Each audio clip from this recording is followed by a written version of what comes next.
क्या सो गई है मेरी बेटी? हाँ सो गई, लेकिन 1-2 घंटे में भूख से आँख खुल जाएगी इसकी। खूबसूरत दिन था ना आज दुआ। बिल्कुल। मैंने इसके लिए एक तोहफा खरीदा है। रोज कुछ ना कुछ लाया करूंगा मैं। क्या मतलब? जब भी घर आऊंगा तो इसके लिए कुछ ले आऊंगा। मेरा सब कुछ अब इसके लिए ही तो है बस। अच्छा मजाक करते हो अजलान, इस तरह से चीजें दोगे तो बिगड़ भी सकती है ये। तो क्या हुआ, इसके सारे नखरे मैंने ही उठाने हैं। गए काम से। और जब इसके बहन भाई होंगे तो ये जेलस भी नहीं होगी, तो इसीलिए ये सब करना बहुत जरूरी है। कौन सा बहन भाई अजलान? अभी नहीं, लेकिन जाहिर है जब सब कुछ ठीक हो जाएगा तब तो आएंगे ना। अजलान दुआ, मैंने तुमसे कहा था और मैं अपनी बात पर अब भी कायम हूं। मैं कोशिश कर रहा हूं कि हमारे दरमियान सब सही हो जाए। क्या हमारी बेटी की अच्छी फैमिली डिजर्व नहीं करती?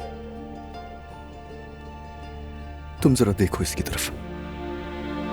हाँ बिल्कुल डिजर्व करती है, लेकिन अजलान वो खुशी तो तुमने खुद बर्बाद की है। हाँ मुझे पता है, मैंने किया, इनकार नहीं किया कभी।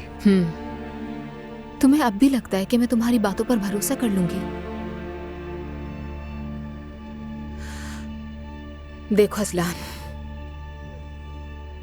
तुम्हारा चीट करना मेरी जिंदगी का सबसे बड़ा धोखा था।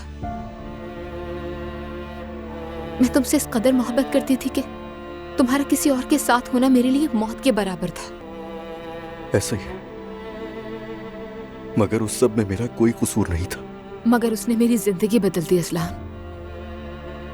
और जो कुछ तुमने उसके बाद किया, मेरे खिलाफ साजिशें, वकील को खरीदना और मुझे वापस लाने के लिए धमकियां दी तुमने। तुम ही बताओ कि उस सब के बाद कोई भी इंसान कैसे भरोसा कर सकता है? अपनी जगह सही हो तुम।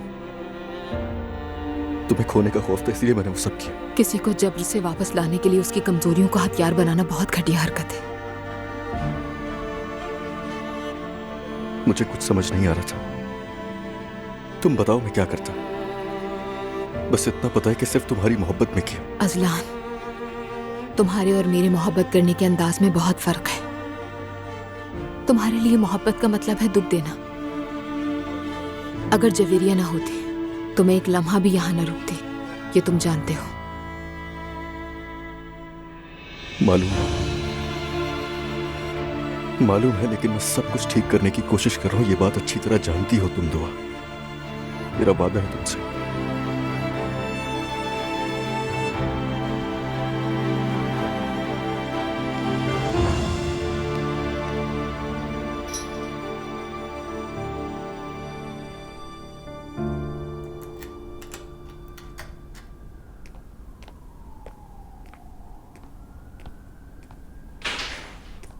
तुम? रमीस, मुझे तुम्हारी मेट ने यहाँ बिठाया है। ठीक है। तुम्हें कितनी कॉल्स की मैंने, जवाब क्यों नहीं दे रहे थे? मसरूफ था, डिनर पे था। और तुम तो नाराज थी मुझसे। हाँ नाराज तो हूँ, लेकिन अब ऐसा भी नहीं है कि मुंह फुला लूं। और मेरे पास इस घर की चाबी क्यों नहीं है? तुमने मांगी नहीं।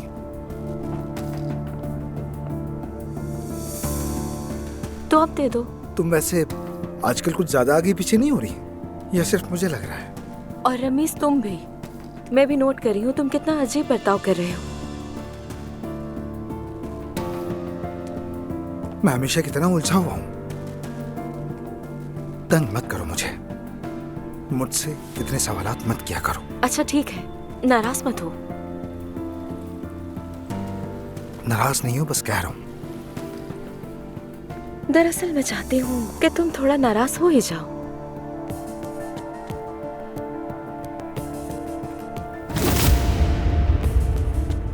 ये क्या कर रहे हो तुम? यार मुझे यकीन नहीं आ रहा है। क्या चल रहा है तुम्हारे दिमाग में आखिर? I don't believe you Ramis. उस अब्दुल्ला के लिए रिजेक्ट कर रही है मुझे।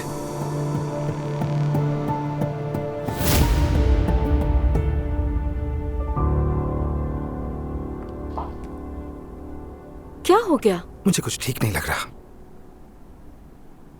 मैं समझी नहीं। मैं थका हूँ और नशे में भी हूँ। तुम? क्यों, मैं नहीं थक सकता क्या?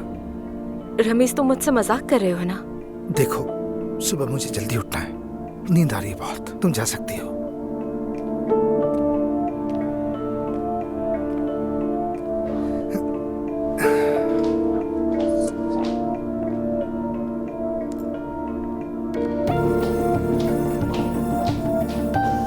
रमीज, तुम्हें एक मशवरा दूंगी मैं। तुम्हें जरा खुद को संभालना चाहिए, ठीक है? अब मेरा सब्र जवाब देने लगा है।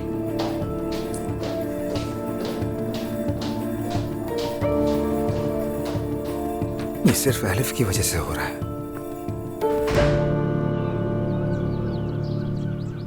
आज अरतुल साहब ने हमें खाने पर बुलाया है।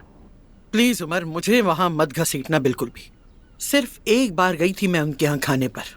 यकीन करो पूरे जिस्म में तनाव आ गया था। ठीक है मम्मी, अगर आपका दिल नहीं है तो मत आइएगा। चले जैसा आप चाहें। जिमल, तुम्हें आना चाहिए, मैते भी आ रहा है वहाँ। ओह वाकई में? ठीक है। हाँ, उनकी एक बेटी भी है तुम्हारी उम्र की। क्या वही जो इब्राहिम से शादी करना चाहती थी? वही। मगर शादी के लिए कुछ ज्यादा जल्दी नहीं? यानी शादी क्यों करना चाहती थी वो? पढ़ाई क्यों नहीं करती? बहुत अफसोस की बात है। लगता है ये अर्तुरुल भी कोई समझदार इंसान नहीं। ऐसा नहीं है, असल में अर्तुरुल एक मुहज्जब इंसान है, लेकिन जाहिर है उन्हें क्या पता था कि इब्राहिम ऐसा निकलेगा। तो फिर वो अपनी बेटी की इतनी कम उम्री में शादी पर राजी क्यों हो गए? मम्मी, मतलब वो एक मजहबी फैमिली है इसलिए। मेरे ख्याल में इसका अर्तुरुल साहब से कोई ताल्लुक नहीं, शायद उनकी बेटी वहाँ शादी करना चाहती थी, बस वो इनकार नहीं कर सके। मतलब कि वो एक नॉर्मल इंसान है? हाँ, बिल्कुल मेरी तरह।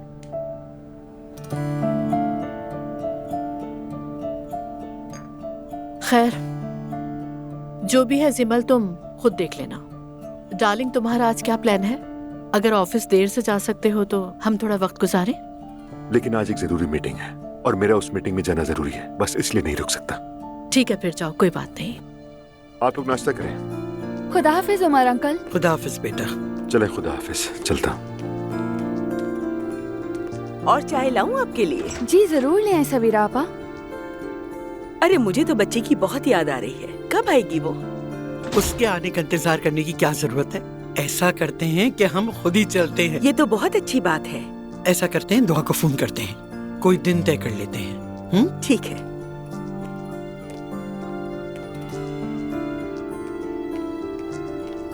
जिमल, तुमने उमर से वो सब क्यों कहा? नॉर्मली बात की मैंने। तुमने नॉर्मल नहीं बल्कि तंजिया नॉर्मल कहा। ये बात गलत थी तुम्हारी।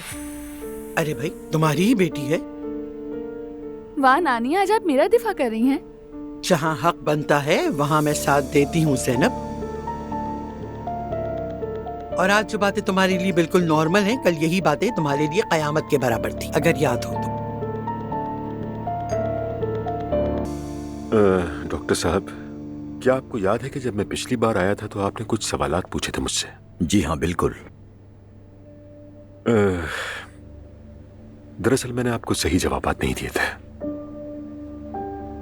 मतलब ये नहीं कि मैंने जानबूझकर झूठ बोला था, मगर लगता है मैंने सही रवैया नहीं अपनाया। फिर मेरी बीवी भी कहती है कि मैं इन दिनों कुछ बदला बदला सा हूं, मेरा रवैया अलग सा हो गया है। और आप इस बारे में क्या सोचते हैं? क्या आपको खुद भी महसूस होता है या फिर आप समझते हैं कि आपकी बीवी गलत है? दरअसल डॉक्टर साहब, सच कहूं तो मुझे लग रहा है कि मैं सब कुछ जान रहा हूं। पहले तो मुझे लगा मैं नहीं बदला, मगर अब साफ नजर आता है कि मैं छोटी छोटी और बहुत मामूली बातों पर भी बहुत ज्यादा रिएक्ट करने लगा हूं डॉक्टर साहब। मतलब मेरी बीवी बिल्कुल भी गलत नहीं है। चलें, ठीक है मिस्टर उमर, कुछ टेस्ट वगैरह कर लेते हैं आज, MRI दोबारा कर लेते हैं और उसके बाद इस पर बात करते हैं। जी ठीक है। लेकिन रिजल्ट के लिए इंतजार करना होगा और रिजल्ट के बाद हम आपस में मशवरा करके आपसे बात करेंगे। समझ गया। मेरे साथ आइए उमर साहब।